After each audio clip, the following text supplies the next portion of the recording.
A doutora Daniela Campos Libório é advogada, presidente da Comissão Especial de Direito Urbanístico do Conselho Federal da Ordem dos Advogados do Brasil. Foi presidente do Instituto Brasileiro de Direito Urbanístico entre 2013 e 2017. É mestre e doutora em Direito Urbanístico Ambiental pela PUC São Paulo, onde é professora. É especialista em políticas ambientais pela Universidade Castilla-La Mancha, Universidade Castilla-La Mancha, e pós-doutora em gestão de águas para consumo humano pela Universidade de Sevilha, ambas na Espanha. É uma honra tê-la aqui, doutora Daniela. E eu já aproveito, Bruna, e apresento a minha colega de procuradoria, colega de PGV Ambiental, que muito me honra, mestre pela PUC, doutora Vanessa Capucelato Prestes, é doutora pela Universidade del Salento, na Itália, é professora de Direito Ambiental, Urbanístico e Municipal, atuou por mais de 30 anos na Procuradoria do Município de Porto Alegre, foi coordenadora geral do projeto Direito e Mudanças Climáticas nos países amazônicos, desenvolvido pelo Instituto O Direito por um Planeta Verde, em parceria com a Embaixada Britânica, de 2009 a 2011. E a coordenadora científica da Revista Brasileira de Direito Municipal, da Editora Fórum. Muito obrigada por estarem aqui conosco e celebrarem os 20 anos de Estatuto da Cidade. Certo, a gente avisa quem está acompanhando, né, deixando na live, pode deixar perguntas, comentários, já estão vindo aí os cumprimentos, as nossas convidadas de hoje, fiquem à vontade. E eu vou passar inicialmente aqui, né, para as convidadas. Hoje a doutora Vanessa, embora faça parte do projeto, hoje ela vem como uma das painelistas para conversar conosco, passar a sua visão do Estatuto da Cidade. Passo primeiro, então, para a doutora Daniela, que faça suas considerações iniciais, fique à vontade, e aí, como a gente, né, tentou passar essa mensagem nos últimos dias, aqui é para ser uma conversa, a gente vai trocar ideias, trocar impressões, então fiquem à vontade para mandar perguntas, a gente vai introduzindo ela ao longo das falas. Por favor, doutora Daniela. Obrigada. Estão me ouvindo bem? Está tudo certo? Tudo Porque ótimo. é sempre um desafio, né, essas atividades lives. Bom, muito obrigada por me convidar para essa excelente iniciativa de vocês. Me sinto mais honrada ainda de estar aqui ao lado da queridíssima Vanessa, que sempre que podemos estamos juntas, né, nem que seja assim nesse formato. Grandes afinidades, e também gostaria de fazer uma consideração a respeito de ser um painel que só tem mulheres. E apesar de nós também avançarmos um pouco na discussão do recorte de gênero dentro da discussão das cidades, aqui é só uma feliz coincidência, né? Porque de toda forma esse não é um assunto só de mulheres, né? Esse é um assunto de todo mundo, de todas as idades, de todas as constituições, de todas as possibilidades. Então, assim, só para fazer essa observação, que apesar de estarmos aqui entre mulheres, este não é um assunto só nosso, é um assunto também nosso, né? Mas é de todos. A cidade foi construída historicamente por homens, né, que são sempre os líderes, foram sempre os líderes dos nossos governos, não só brasileiros, mas historicamente, e não passava no olhar deles perceber a cidade como uma cidade de múltiplas necessidades e interesses. Então, o Estatuto da Cidade, para fazer uma primeiríssima fala, é uma lei que eu tenho todo o apreço e admiração. Não existe lei perfeita, porque a lei ela vai se moldando às épocas na qual ela se reflete, né, na qual ela é criada e para a qual ela se presta, mas ela é, sem dúvida alguma, o nosso grande referencial. E o artigo 2º das diretrizes cabe sim ali, não só como um verdadeiro tratado de direito à cidade, mas um convite a todos os segmentos sociais para refletir e participar. E, finalmente, para passar a palavra para me ouvir a querida Vanessa aí, é dizer que não só a cidade é de todos e que devemos todos participar, mas que o Estado tem que finalmente, e por favor e pelo amor de Deus, assumir sua função de gestor né? E não só de interventor, não só correr atrás, né, do leite derramado, como se diz, não é, no ditado popular. Esperamos e clamamos que o Estado assuma a sua função de gestão e que possa ouvir a sociedade e tentar equilibrar nosso modo de viver. E o Estatuto traz tudo isso que pode ser feito, não é? É isso, como fala inicial e provocativo. Vanessa, fique à vontade. Tá bom. Então, primeiro, a minha alegria de estar participando desse projeto com a Bruna e com a Sinara. Esses 20 anos são toda uma trajetória, eu estava lá desde os anos 90, desde os primeiros eventos, e ver essas carinhas novas se agregarem ao longo do tempo e com tanta qualidade é uma imensa alegria. Né? E é sinal de que as sementinhas ficam. Né? Então, para mim, é uma enorme satisfação poder trabalhar nesse projeto e estar aqui hoje com a Daniela, fazendo esse balanço, refletindo sobre esse início no mês que o Estatuto foi publicado. Né? O Estatuto ele foi resultado de um intenso processo de discussão política. E ele, a meu ver, ele estabeleceu um marco importante dentro do nosso Estado democrático de direito, que ainda é tão jovem. Né? Que a gente olha e reclama e tem aquela...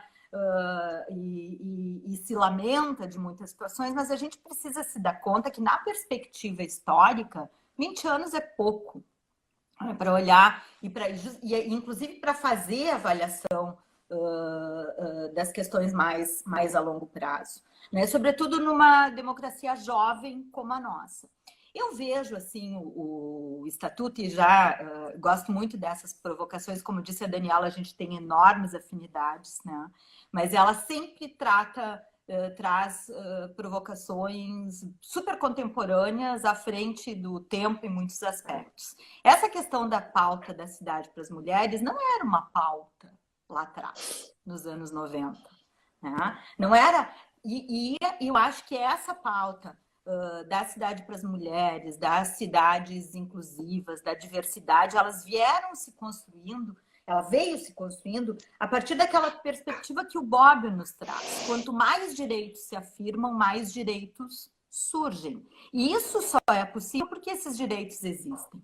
Né? Então, enquanto eles existirem, para mim, um dos grandes legados aí desses 20 anos do Estatuto da Cidade é separar o que é direito e o que não é direito. Né? Hoje a gente não discute mais, olha, a regularização fundiária não é direito. Não, isso está afirmado. Urbano-ambiental, sustentabilidade, né? A acessibilidade, enfim, claro que falta um avançar muito mais. Mas essa afirmação, sobretudo no momento em que a gente tem tanta fragilidade institucional, ela marca e a gente precisa sustentar. Se a geração daquele período dos anos 90 foi de implementar, a responsabilidade era pela implementação, pela criação dos instrumentos, por dar vida a tudo aquilo, a nossa geração, o momento atual é um momento de se dar conta disso e segurar essas conquistas, que são conquistas decorrentes daquele período histórico, a meu ver. Né? Então, falta muita coisa? Falta. Né? Mas nós não podemos deixar esse legado que já foi construído. E a sociedade é assim. Não é algo bom ou ruim. Né? Às vezes a gente tem essa sensação, é bom ou é ruim. Não, ela é o produto daquele momento. Né? Até já... Oi, perdão. Eu ia só trazer a provocação que surgiu aqui já do Alex Cardoso, nosso amigo aqui de Porto Alegre. Cidades refletem as nossas lutas, mas a participação ainda é baixa. Vocês avaliam isso? É uma percepção que a gente pode ter e uma necessidade de avançar ainda em relação à relação que a gente tem com a cidade, com essa formação das políticas públicas? Olha, eu vou na contramão dessas falas. Eu sou, na verdade, uma persistente e uma otimista de plantão. Eu estou há 30 anos nessa área, né? Então já dá para ver alguns processos acontecerem no país. E veja, eu defendi a minha tese de doutorado em 2001. Meio ambiente urbano e qualidade de vida. Eu quase fui reprovada, porque esse não era um assunto jurídico. E teve que ter muito a mão do meu orientador ali para segurar a situação. Foi a primeira tese de direito urbanístico do país. E eu quase fui reprovada, porque a banca ali estava assim, incrédula, que eu estava querendo tratar desse assunto dentro do direito, né? E a extração que eu fazia era do texto constitucional. Ligar o 182 com 225 foi quase uma heresia, né? E se a gente for pensar também depois do Estatuto da Cidade, os prefeitos, há 20 anos atrás, sequer falavam em planejamento de nada, ninguém planejava nada. O prefeito acordava com uma bela ideia, né? Quem está na administração pública sabe disso, municipal. O prefeito chegava com uma ideia, o corpo técnico já ficava de cabelo em pé. Meu Deus do céu, ele acordou com uma belíssima ideia. Entendeu? E aí todos os descalabros aconteciam. Então, eu vejo grandes avanços. Primeiro, como a própria Vanessa acabou de dizer, é um assunto que já está consolidado como jurídico. Falar de meio ambiente urbano, falar de qualidade de vida, falar de planejamento. Antes, planejamento não era assunto jurídico. Então, hoje, nós temos tipologias de planos urbanísticos, nós temos gestão democrática da cidade, não é? Nenhum prefeito questiona a necessidade de ter plano diretor. Então, o que acontece? Né? Como, mais uma vez na fala da Vanessa, é que se abriu essa porta e a sociedade civil brasileira, a gente precisa parar de ter baixa autoestima. Ela se organiza com uma velocidade que raramente se vê nos outros países. Entendeu? Então, assim, nós temos uma capacidade de organização da sociedade civil que é um negócio maravilhoso.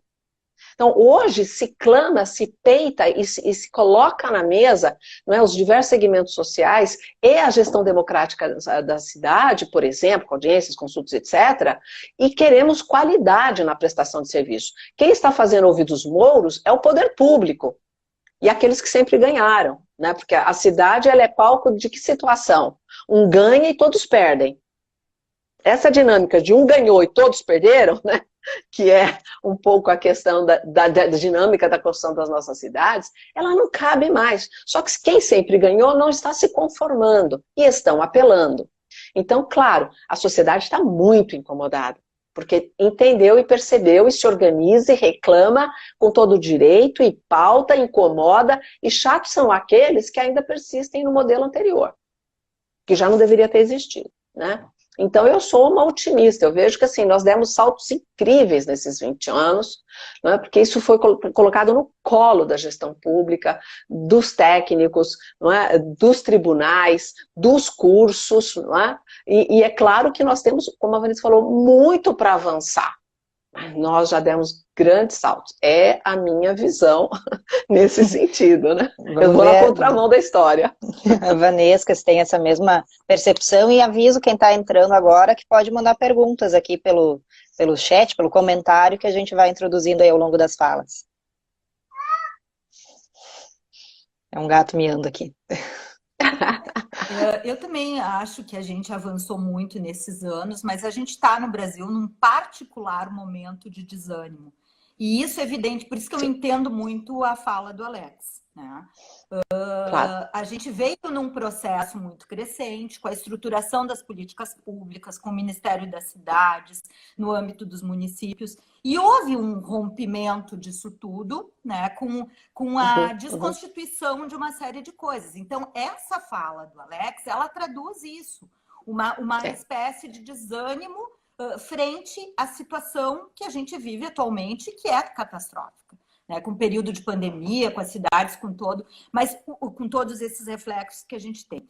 Agora, eu também enxergo muito da fala da Daniela no sentido que nós precisamos manter isso, quer dizer, e o que se manteve das conquistas desse período? Aquelas mais institucionalizadas, aquelas mais difíceis de desconstituir. Então, a ideia de procedimento, aquilo que a Daniela colocava, quer dizer, eu também sou, como na apresentação, eu sou procuradora desde os anos 90. Quando eu comecei a trabalhar esses temas, eram temas que era bem isso, quer dizer, isso não é direito, né? Isso tá à margem, tá fora do direito. Hoje as administrações públicas se estruturaram, a gente tem nas procuradorias, por exemplo, as procuradorias especializadas para tratar esses temas. Né? Por quê? Porque as matérias foram afirmadas. Né? Então, uma coisa que eu enxergo hoje que eu não enxergava lá atrás é a diferença da função do direito e da questão da luta política. Né? A luta política faz avançar coisas, o direito protege determinadas conquistas, mas ele não vai resolver a luta política. Né? Eu acho que lá atrás muita gente se acomodou com as conquistas do estatuto, com as questões todas colocadas, né? Mas precisa seguir ainda com essas funções bem definidas, né? E sobre a participação popular, é uma coisa que eu tenho refletido bastante, porque o que aconteceu? Quando a gente falava em participação popular lá nos anos 90, era para incluir os excluídos, né? Era para tratar as pautas que estavam fora da administração, fora do direito. Né? Eram as pautas da regularização fundiária, as pautas dos catadores, né? As pautas dos excluídos ambientais que foram depois discutidos, quer dizer, as pautas com quem trabalhava com acessibilidade, fora da normalidade daquela cidade modernista que tinha todos os seus marcos. Era isso que se esperava. Né, da gestão democrática, da participação popular. Só que quando a gente fala em participação popular, a gente tem um todo, inclusive o mercado, né, inclusive os setores ativos. Não é uma pauta exclusiva da esquerda ou dos setores excluídos.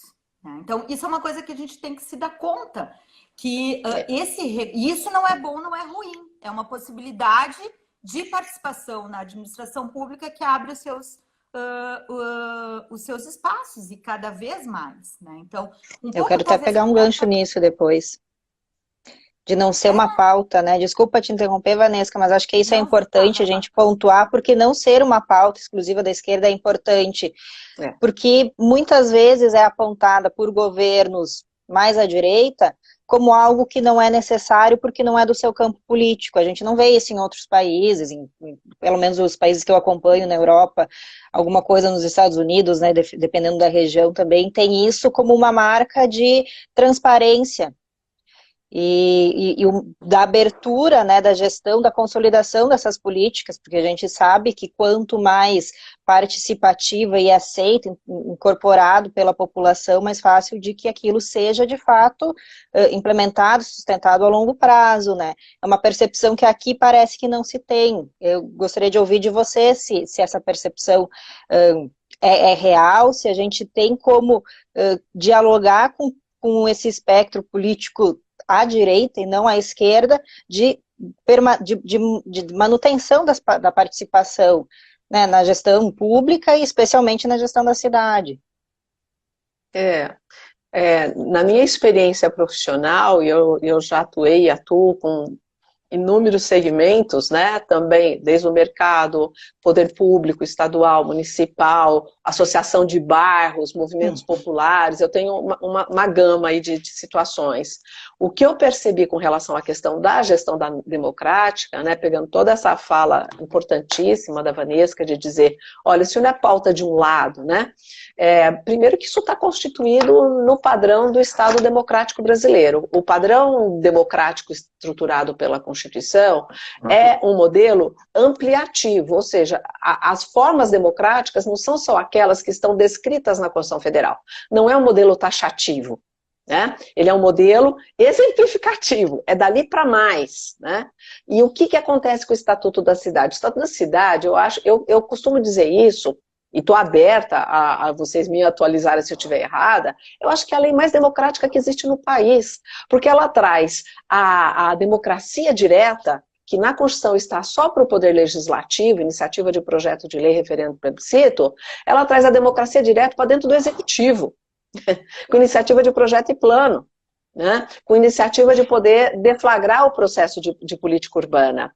E aí, eu acho que quando esse cenário de começar a abrir, como a Valesca falou 20 anos atrás, que começa a trazer, não é, ou os excluídos, ou outros segmentos, eu acho que aqueles lá que sempre estiveram naqueles lugares muito confortáveis e acomodados, se deram conta que isto podia ser um caminho sem volta para eles. E aí, o que a gente começa a ver? Na primeira leva de plano diretor que teve pós-estatuto, na década de 2000, eles tiveram muita participação popular, de regra geral, porque também tinha Ministério das Cidades, capacitação de consultores, havia um esforço nacional para implementar o plano diretor e fazer os gestores todos entenderem do que se tratava. Então, houve, assim, realmente uma mobilização que durou anos para essa situação. Quando vem, então, 10 anos depois, para o advento da revisão desses planos diretores, essa estrutura já não estava mais aí, que é o que a Vanessa está falando, que começou a se ruir. Mas começou a ruir há anos atrás, e agora, é claro, já que não estava bem, aí é que estão tentando enterrar de vez. Mas o que acontece? Nessas revisões, percebeu-se que a gestão democrática era o elemento-chave da decisão política. Porque a população tem que fazer parte do ato decisório político, né? É por ali que vai, com consulta vinculada, com audiência pública feita adequadamente, com debates estruturantes, com comissões, com conselhos, com conferências e tal, que tudo houve na década anterior. E aí começou a ter um processo de gestão democrática meramente formal. Então, o que nós temos assistido, pelo menos o que eu tenho visto, é uma tentativa muito forte de diversos lugares do país na revisão de plano diretor, ter aspectos meramente formais de gestão democrática. E aí, quem quer participar de verdade está se sentindo frustrado, porque está lá a consulta, mas ela não está absorvendo mesmo os debates. Tá? Parece que quantitativamente está sendo listado não sei quantas reuniões, mas elas não estão permeabilizando a vontade popular.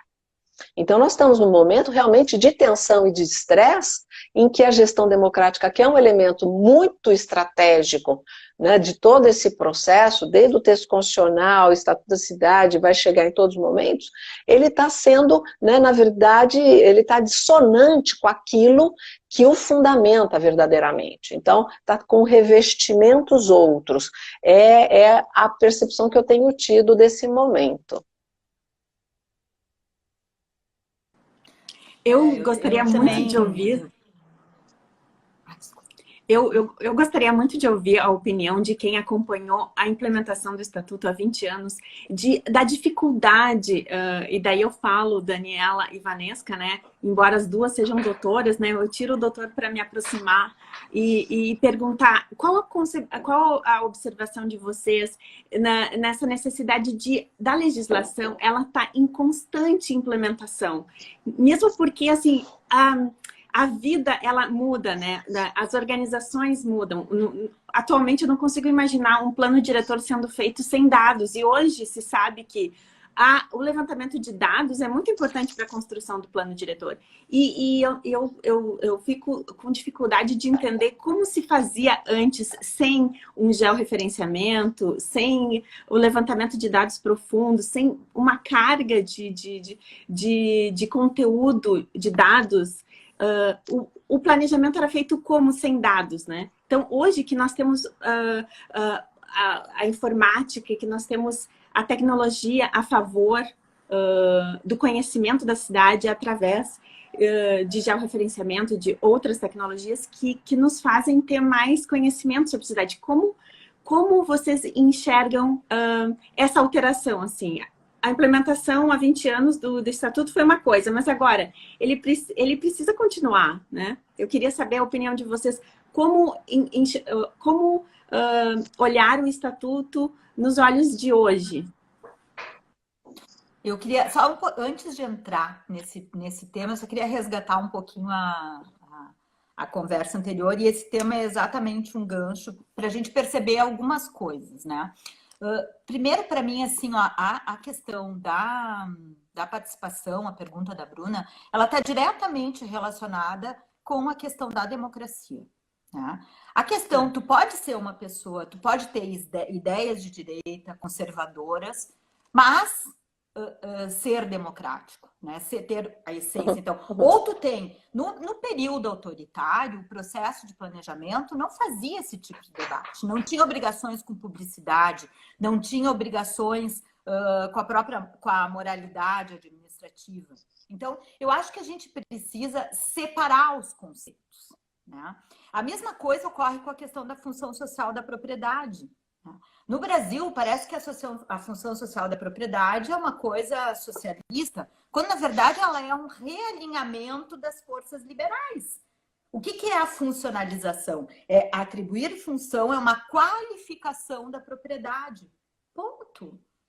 Né? Então, às vezes, eu acho que nesse nosso tempo, pelas diversas confusões que a gente passa no Brasil, pelos diversos discursos, digamos assim, sem base, que são só...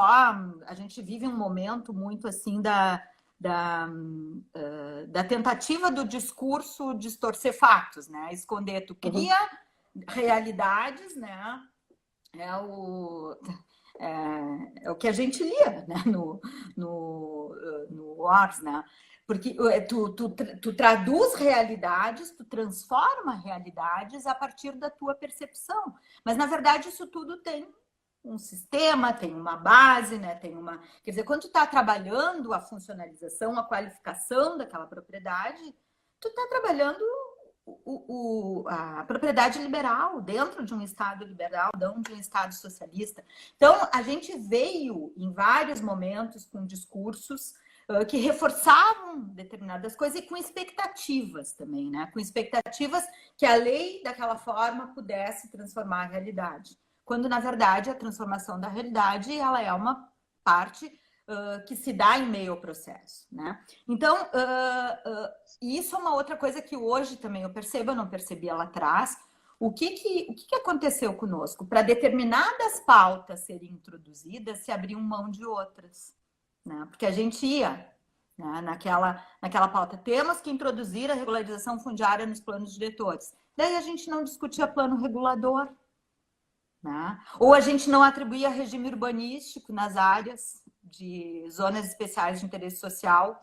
Então, sempre ficava capenga, as coisas precisam andar de um modo mais conforme. O modelo de planejamento, Sinara, no sistema anterior, ele tinha dados, talvez até mais dados do que o desenvolvimento dos anos 2000. Eram outras bases, né? Não era georreferenciado, mas a gente tinha os cadastros, a gente tinha toda a formulação, tinha as fotos aéreas dos anos 80, que foram importantíssimas. Então, tinha uma forma de desenvolvimento. O que aconteceu quando veio agora todo esse período de movimento tecnológico, de possibilidades e tudo? Nós temos muitas ferramentas que seguem não dialogando entre si. Né? Ao longo desses meus 30 anos, eu tive muita oportunidade de atuar em muitos municípios e tal. E é impressionante quando muitas vezes tu tem, para o cadastro multifinalitário, ele não, a mesma base não vai servir para regularização fundiária, porque a escala é diferente. A gente não tem uma base cartográfica que vá para tudo. Agora eu estou participando de alguns projetos no interior do Rio Grande do Sul, é exatamente isso, quer dizer, custos, muito gasto, muita energia gasta, que serviu para determinadas coisas, não serviu para outras, né? Então, a gente precisa andar mais nesse discurso. O que, para mim, muda substancialmente no processo de planejamento hoje, do anterior à Constituição, é que as funções sociais da cidade estão diferentes. Né? No período anterior, a gente trabalhava o uso do solo físico-territorial. Agora não. Eu já conheço as complexidades da cidade. A Constituição protege outras coisas. Portanto, eu tenho que saber do subsolo, do espaço aéreo, do tipo de árvore que tem, né? Do corredor de fauna, dos efeitos das mudanças climáticas, do patrimônio histórico, cultural, do patrimônio, do que nós vamos proteger no ambiente, no patrimônio imaterial. Quer dizer, há outros direitos protegidos que criam um grau de complexidade para ser trabalhado no âmbito dos planos diretores, né? Então, eu acho que esse é um grande desafio que os meios tecnológicos podem ajudar, desde que a gente trabalhe de uma forma sistematizada e a partir da mesma base. A mesma base que eu digo, assim, dos mesmos princípios informadores, aquela coisa, quer dizer, eu parto da onde? Eu parto da ideia de proteger todos esses direitos que estão ali constituídos, né? E trabalhar os sistemas a partir do estado socioambiental da Constituição. Deixar agora a Daniela também, acho que quer intervir. Só para contar, já passou meia hora de live, a gente tem mais 30 minutos aqui de conversa. Então, não, eu acho que são tantos recortes necessários, possíveis, né, que a gente quer trazer. Essa mudança toda que a Vanessa está comentando, que antes tinha toda uma base de cadastros, mesmo não tendo tanta tecnologia, claro, e eles existiam. Primeiro, assim, não vamos esquecer dos PDDIs da década de 70, que eram os tecnocratas, né, de plantão.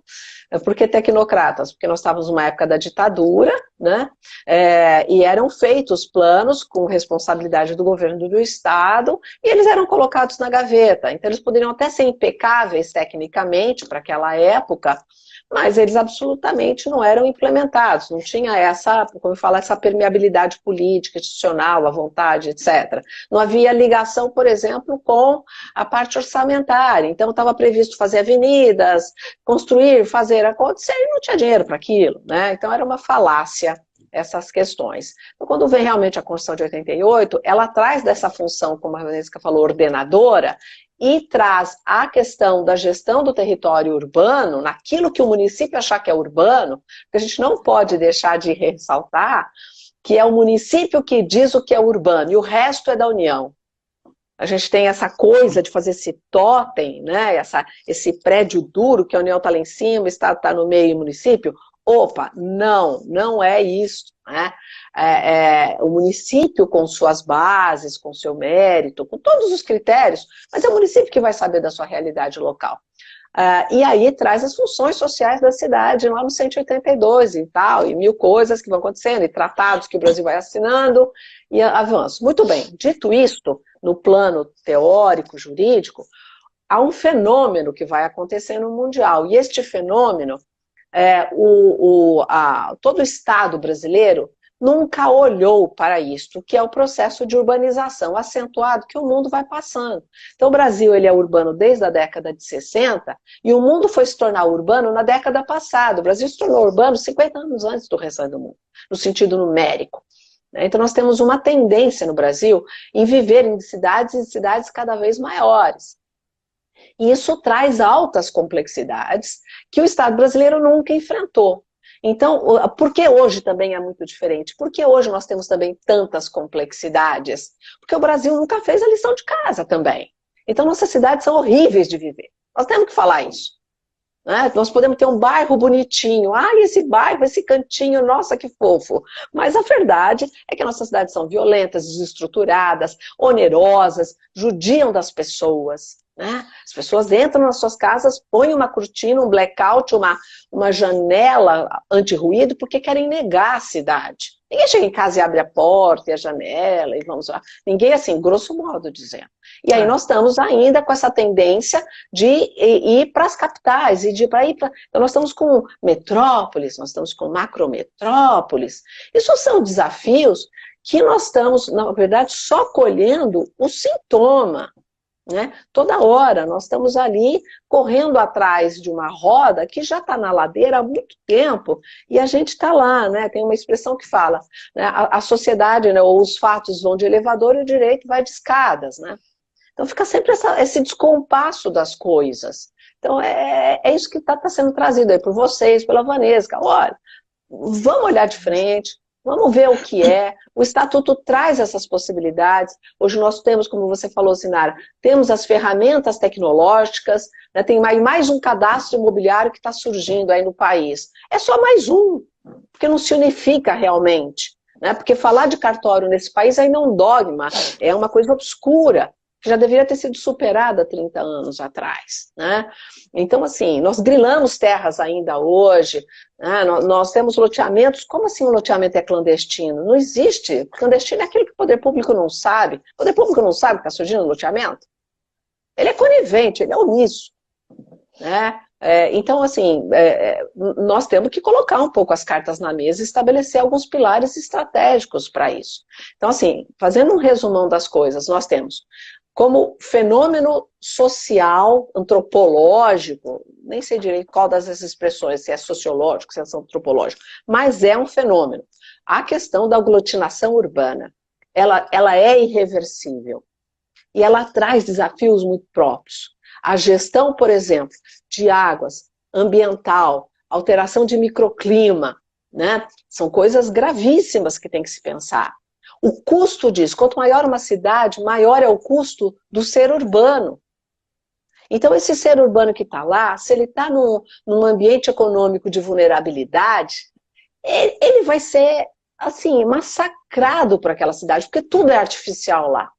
A ONU tem tentado alertar já há muito tempo para os urbanistas conceberem um pouco as cidades de um jeito menos artificial e mais produtivo. Árvores frutíferas, partes rurais. O plano diretor de São Paulo, lá de 2014, previu o retorno de áreas rurais dentro da área urbana. Ninguém vai fazer pecuária extensiva, não vamos ser cínicos. Nós estamos falando de hortas, nós estamos falando de talvez uma reversibilidade disso, de uma geração de energias, de um reuso de água. Nós temos que desonorar toda a carga tributária de tudo aquilo que possa ser sustentável para uma construção. Ela é onerada a mais. Entendeu? Então, assim, nós temos uma lição de casa para ser feito que é muito grande, que é olhar para as nossas cidades e como é que nós vamos fazer essa história. Porque senão fica isso que vocês estão falando, né? Faz um plano daqui que não dá certo ali, porque não fecha com esse cadastro, porque o outro se frustra, porque não sei quem não é ouvido, e no final tem que aprovar. Porque vem o Ministério Público e fala, vamos aprovar. E aí aprova, sabe-se lá o quê, reforçando as dissonâncias.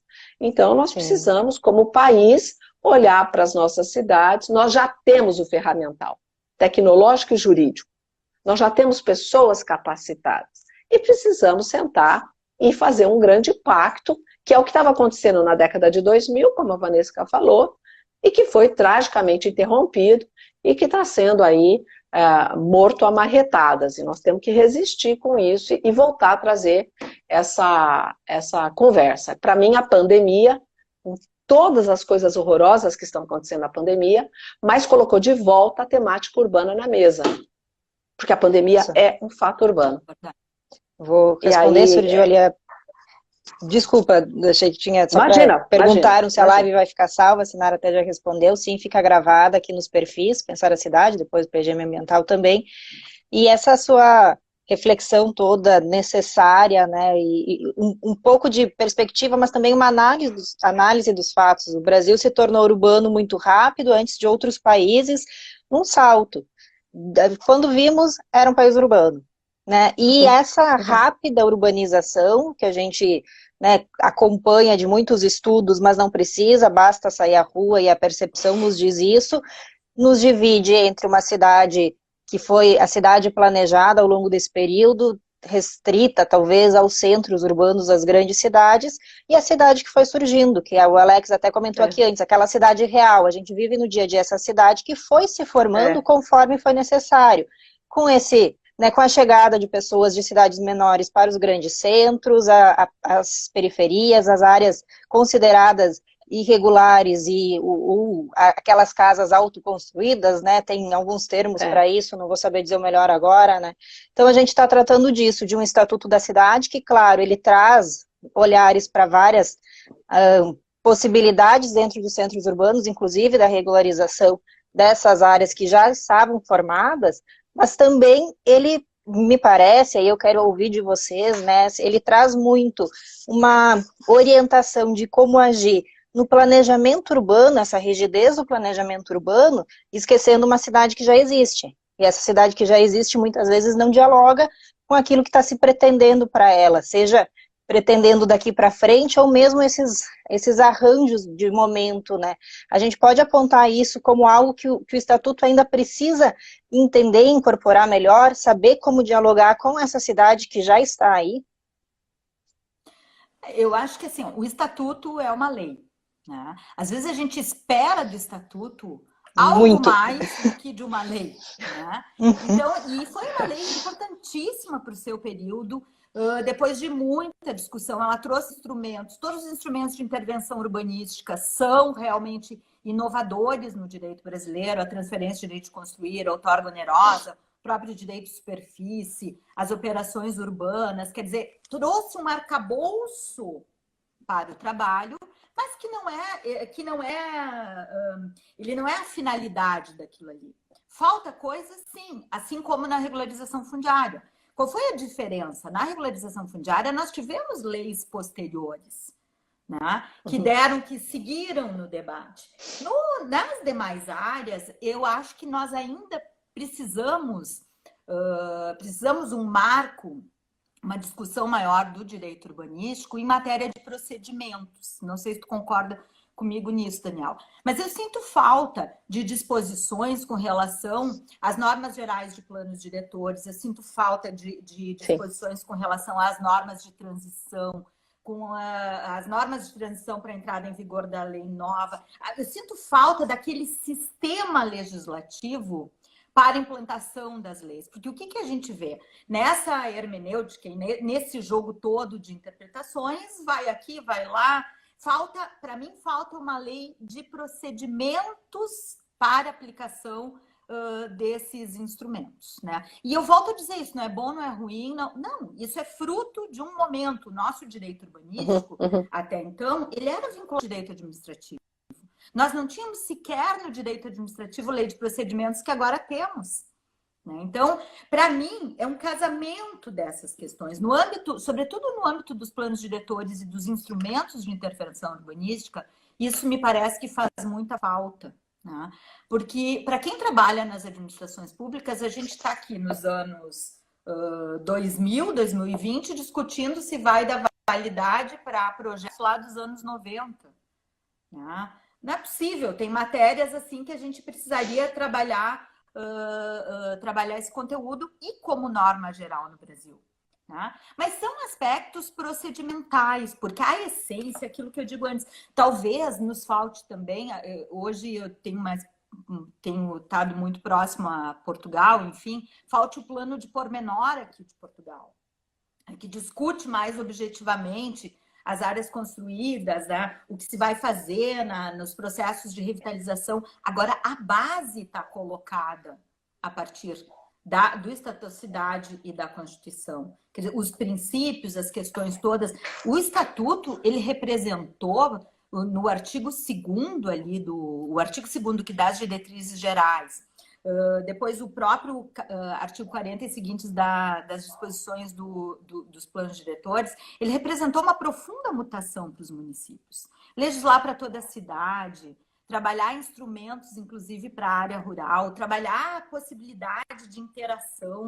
Eu lembro que começou aquela procuradora já lá dos anos 90, eu me lembro que ali no 90 e poucos, talvez 95, 96, eu atendi uns colegas do interior do Rio Grande do Sul, e o prefeito tinha sido autuado pelo Tribunal de Contas porque tinha feito um pontilhão na área rural, que era para produção, acessar a produção, porque a área rural não era competência municipal, entre aspas. Claro que a partir dos princípios, das questões constitucionais da cidade, foi possível mudar isso. Agora, a ideia de cidade como um todo, né, urbano, rural, com funções que se complementam, é a ideia da cidade contemporânea, das mudanças climáticas, de todos os efeitos. Quer dizer, nós precisamos, e essas bases a gente tem ali.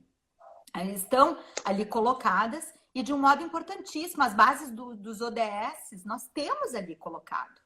Né? E eu acho que esse é um legado importantíssimo do Estatuto. Mas claro que a gente precisa, na implementação desses instrumentos, parar e olhar, refletir, né? Avançar. As operações urbanas é uma que eu acho que nós precisamos aprofundar bastante. As cidades têm usado muitas operações urbanas e às vezes não voltam à finalidade. Eu acho que dentro desses instrumentos, Vanessa, que das suas considerações, tem a questão do descumprimento da função social da propriedade. né, que foi muito bem estruturada lá pela Constituição Federal no 182, depois o Estatuto da Cidade delineia os critérios para isto, né, os municípios obrigatoriamente que fazem plano diretor têm que fazer a indicação para ter todo o procedimento de princípio da legalidade estrito sensu, desde o texto constitucional até a base, porque isso pode significar perda da propriedade privada, né? Então, como ela está segurada constitucionalmente, tem que ser toda amarradinho, né, estrito sensu.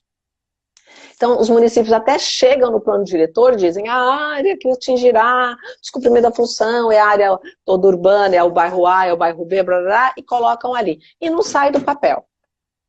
E não sai do papel. Então, assim, junto com estas questões, como abusos de operação urbanas consorciadas que tiram sistematicamente a população vulnerável de moradia social e empurram para outro lugar e potencializam aquela área, né? Vai virando um descalabro de situações, a alteração de uso que tem lá previsto também no Estatuto no 29, de uso da propriedade e de estoques e tal. Então tem uma série de instrumentos que estão sendo usados, não completamente, mas também de maneira distorcida, como a Vanessa está trazendo.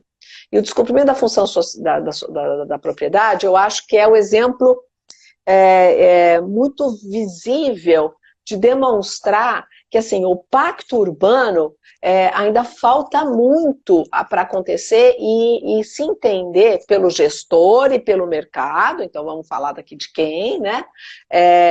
Entender que a cidade é de todos. E que o mercado pode ganhar o seu dinheiro, e que o gestor ele tem que abrir e facultar para todo mundo, e fazer, ele é o chefe da orquestra, ele é o maestro. Mas se não tiver instrumento, ele não toca nada. É mais ou menos essa a questão. Então, esse pacto urbano, nós ainda temos muito que avançar.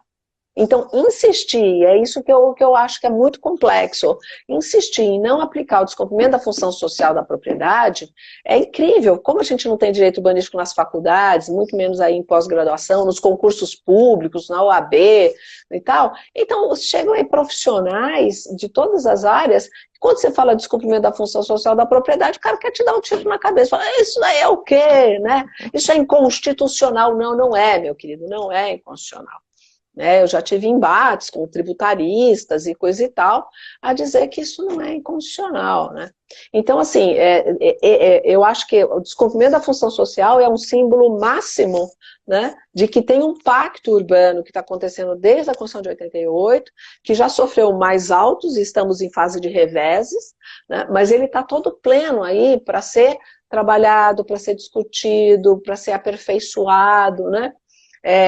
E temos muito que avançar, mas dentro do estatuto, eu acho que esse momento, né, se eu puder, aí pensando aí já nos 50 minutos de live, né, se tem uma coisa que agora me preocupa é preservar o estatuto da cidade. Eu acho que não é momento de mudança. Não vamos propor uma emenda para melhorar nada, porque daí abre a porteira e entra o Jacques, né? Já que estamos aqui, colocamos a boiada toda e viram... Então, não. Então, acho que a minha preocupação maior neste momento é manter a salvo o Estatuto da Cidade, né? Dentro daquele pacto urbano que é para todo mundo, que é para todo mundo viver bem, não é para um segmento. É um pacto social geral, né? Então, essa é a minha preocupação maior, que a gente passe essa fase muito difícil, inclusive socialmente, né? E que ele possa ali ter restado vivo, né, na sua essência, para que a gente aí possa voltar a fazer os refinos que nós estamos aqui destacando. Como vocês disseram, né? Já foi uma live muito... Perdão, desculpa, Vanessa. Não, eu concordo bastante com a Daniela. Eu acho que a gente precisa enxergar isso, né? E a gente enxerga quando descreve, quando aponta, quando olha para trás e vê. Ter memória significa também enxergar as construções que foram feitas ao longo do período, né? Porque é fácil de chegar e reclamar do presente ou mas sem enxergar como é que se chegou até aqui, por que chegou. O doutor Almiro do Couto Silva, que foi um jurista gaúcho importantíssimo aí para nós que trabalhamos direito público, ele tem um texto que ele escreveu, acho que foi nos final dos anos 80, ali, início dos anos 90, acho que foi, que ele falava da alegoria do pêndulo, né? Que era o momento todo de fuga entre a discussão do público e do privado, aquela questão toda, e ele falava da alegoria do pêndulo e da necessidade.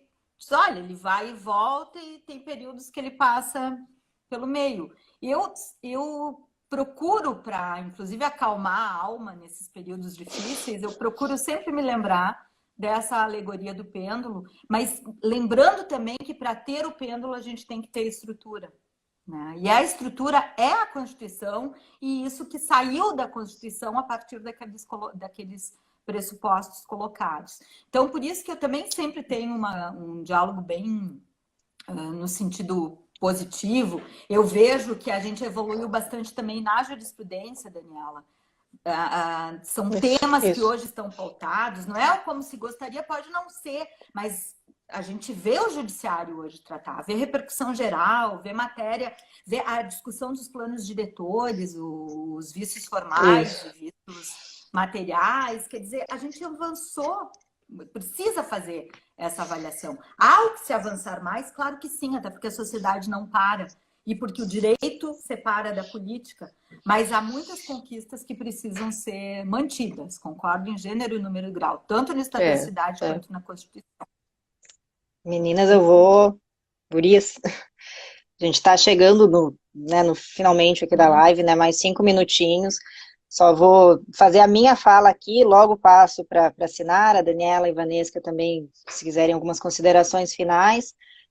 Lembrar que a gente é uma série de lives, essa é a primeira, nossa abertura para falar sobre os 20 anos do Estatuto da Cidade, esse que é o mês em que completa os 20 anos, né, a gente vai ter então mais uma live no dia 15 agora de julho, e nos meses seguintes, toda a primeira quinta-feira do mês, mais uma live, a gente vai tratar temas específicos, né, gestão democrática da cidade, planos diretores, regularização fundiária, já li metade, vou ler outra metade, né, financiamento das cidades, operações urbanas e a evolução jurisprudencial. Então, todos esses temas vão ser tratados aqui, sempre 12:30, as lives ficam salvas aqui no Pensar a Cidade, também no PGM Ambiental depois, e para não deixar de colocar uma observação que a Daniela fez lá no início, apareceu aqui nos comentários também, hoje uma live toda de mulheres, e como somos em 3 mulheres organizando, né, sempre vamos ser a maioria apresentando, claro que a cidade não é só uma cidade de todos e todas, mulheres também, mas acho que é importante a gente perceber que esse olhar do planejamento, do cuidado, do pensar a cidade está partindo das mulheres, né? A gente tem isso como uma percepção histórica e de um ingresso que a gente está tendo nessas áreas de planejar e de debater essas políticas públicas, que isso possa sair desse ambiente de lives e debates e também para a área da gestão pública das cidades. Passo para vocês agora. Quem quiser. Eu acho a iniciativa de vocês incrível, é fundamental, e é aquilo que a Vanessa falou lá no comecinho, né? Nós vemos as outras gerações mais novas vindo, né? E já está com esses assuntos tão amadurecidos, tão despertados, de eu ver tanta gente hoje com mestrado, com doutorado, com iniciativas, né? E aí também magistratura, Ministério Público, Defensoria, Procuradorias e tal. É óbvio que esse trem andou, né? Então que todo esse tema hoje ele já está num outro patamar, né? Isso me deixa assim tremendamente feliz de ver que sim, hoje existe toda uma construção que já está em curso, que existe a diversidade, mas essa diversidade ela não é específica do urbanístico, ela não é específica do Estatuto da Cidade, é um tempo atual difícil para todas as áreas, para muita gente, né? E o direito urbanístico, o Estatuto da Cidade é especialmente sensível com isto, mas é importante deixar aqui uma fala um pouco mais, né, nesse sentido, como eu falei, eu sou um tanto o mais otimista, é mostrar que este não é um problema do Estatuto da Cidade, né? É um problema estrutural do Estado brasileiro, é um problema atual de gestão política gravíssima, e nós temos cada um dentro do seu fronte trazer uma resistência e a divulgação que vocês estão fazendo aqui. É trazer a discussão, é elucidar, é provocar, é trazer falas, pensadores, para que a gente possa continuar fazendo a construção do bom pensamento estratégico no direito à cidade. Então é por aí que eu deixo a minha fala. Muito obrigada. Bom, eu queria, então, saudar essa iniciativa, dizer que agradecer a Daniela por estar aqui conosco. Ela foi o primeiro nome que a gente pensou por toda a sua trajetória e por essa capacidade de passar por tantos assuntos. Saudar a Sinara e a Bruna por tudo isso e dizer que essa chama toda não morre se a gente fizer ela se manter viva, né? Então, essas próprias lives, elas também tiveram a função, foram criadas, a ideia da Sinara no início ali, também foram criadas para o período da pandemia, a gente está interligado e conseguindo segurar esses temas urbano-ambientais no âmbito das cidades. E agora, para além disso, para além da pandemia, é uma ferramenta que nos aproxima, que faz pensar e que faz manter tudo isso aceso e percebendo qual é a nossa tarefa nesse momento, né? Então, muito obrigada, Daniela, obrigada, gurias. Obrigada, até a próxima. Muito obrigada. Eu quero agradecer nesses minutos finais e convidar a doutora Daniela a fazer uma fala sobre o primeiro Congresso Brasileiro de Direito Urbanístico da OAB. Acho muito importante. Então, gostaria de lhe oportunizar a fala para falar, porque amanhã é o Congresso, né? Por favor. Exatamente. Amanhã nós teremos o primeiro Congresso Brasileiro de Direito Urbanístico da OAB, na OAB Nacional.